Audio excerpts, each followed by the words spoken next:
Që jemi në kontakte të përditshme me gazetarët anë banë Shqipërisë. Forma më tipike, forma më e zakonshme e kërcënimit të gazetarëve duhet theksuar është që vjen përmes vetcensurës.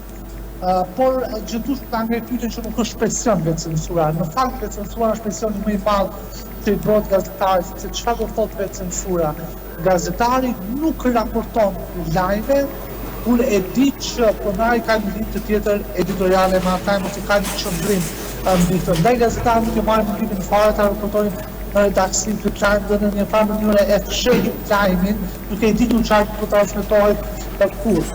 Pastaj kemi dhe format klasike, padyshim janë kërcënime të drejtë që vijnë gazetarëve nga politikanë të caktuar, qoftë nga qeveria apo qoftë fatkeqësisht edhe nga opozita, ashtu siç ne kemi pasur gjetjet tona, por edhe siç raporti reporterëve pa kushti e saktëson që gazetarët kërcënohen si nga mazhoranca ashtu edhe nga opozita.